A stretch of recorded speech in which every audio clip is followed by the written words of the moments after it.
प्रधानमंत्री जी मौजूद, यहाँ पे भारतीय जनता पार्टी के राष्ट्रीय अध्यक्ष मौजूद, यहाँ पर आदरणीय रक्षा मंत्री जी, आदरणीय गृह मंत्री जी मौजूद, यहाँ पे एनडीए घटक दलों के तमाम रिस्पेक्टेड नेतागण मौजूद, यहाँ पे तमाम मंत्रीगण मौजूद, यहाँ पे तमाम विभिन्न राज्यों के मुख्यमंत्री, उप मुख्यमंत्री। आज जब हम लोग एनडीए की इस बैठक में उपस्थित हुए हैं, 12 सालों की कई यादें हैं जो कौंधती हैं। इसकी शुरुआत मेरे पिता आदरणीय रामविलास पासवान जी के साथ हम लोगों ने 2012 में पुनः की थी,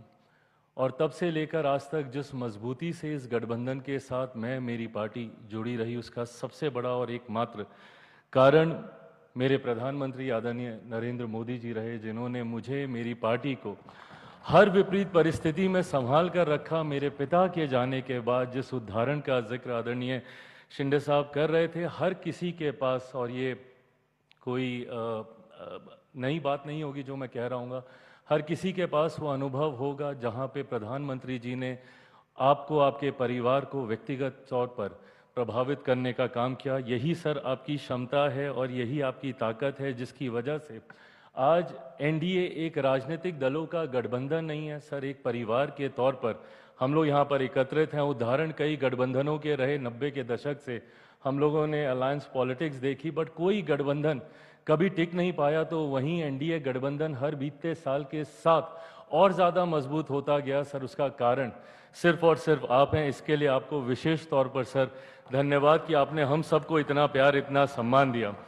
मेरे लिए बहुत गर्व की बात है सर कि मैं एक ऐसी कैबिनेट का हिस्सा हूं, आपके साथ मुझे काम करने का मौका मिला, जिनका नाम इतिहास में ही नहीं बल्कि इतिहास जिनके नाम से जाना जाएगा। जैसा आदरणीय चंद्रबाबू नायडू साहब ने कहा कि ये सदी आपकी सदी है सर।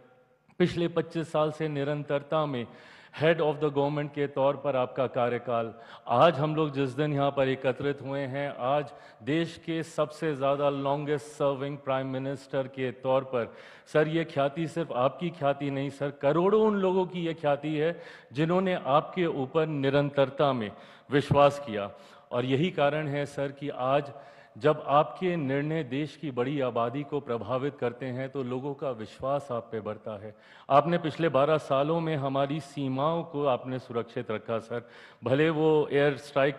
के माध्यम से हो, भले वो ऑपरेशन सिंदूर के माध्यम से हो, तो वहीं अंतरिक्ष के माध्यम से भी कैसे भविष्य के विकसित भारत की नींव को मजबूत किया जाए, चंद्रयान के माध्यम से हो, सूर्य के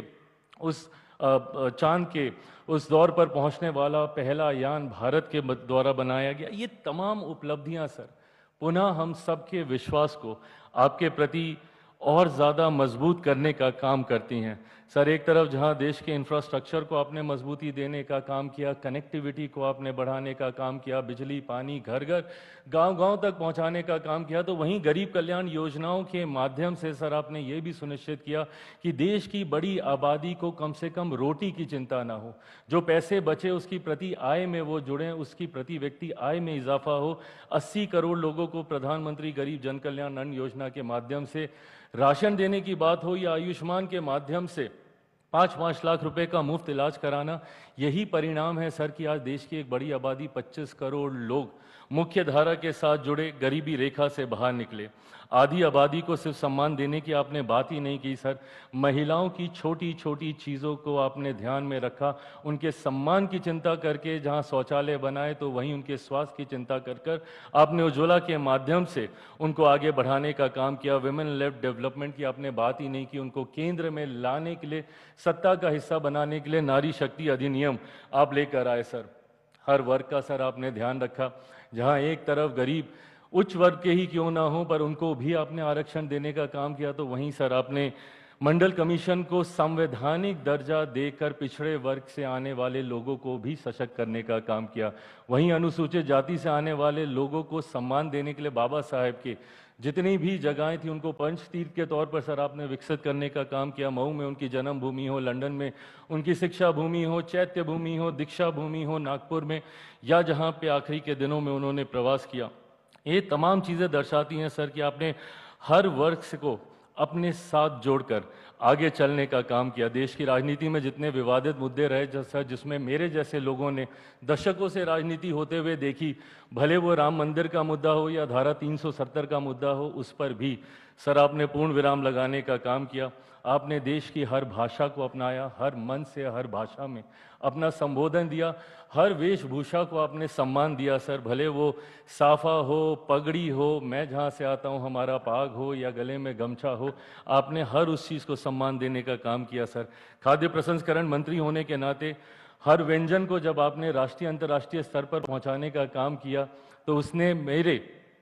कार्य को आसान किया। आपके सपने को भारत एक ग्लोबल फूड बास्केट बने, उसके लिए सर आपने हर उस व्यंजन को सम्मान दिया। झाल मुड़ी हो सर या हमारे यहाँ का मखाना हो, मखाना बोर्ड भी आपने बनाया, श्री अन्न हो सर या सी बकथॉर्न हो, ये तमाम चीज़ों को सर आपने राष्ट्रीय अंतर्राष्ट्रीय पहचान दिलाने का काम किया। मैं सर एक बिहारी होने के नाते ये ज़रूर कहूँगा कि आपने जिस तरीके से मेरे राज्य को हाथ पकड़कर मुख्य धारा के साथ जोड़ने का काम किया, लाखों करोड़ों की परियोजनाओं को न सिर्फ आपने उसका शिलान्यास किया बल्कि आपने उसका उद्घाटन भी करने का काम किया। आज मेरा बिहार धीरे धीरे मुख्य धारा के साथ जोड़ रहा है, उसका कारण आप हैं सर। एक बार फिर से मैं अपनी तरफ से, अपनी पार्टी लोक जनशक्ति पार्टी रामविलास की तरफ से आपके द्वारा किए गए देश समर्पित हर एक कार्य को नमन करता हूं और इस बात को शायद मैं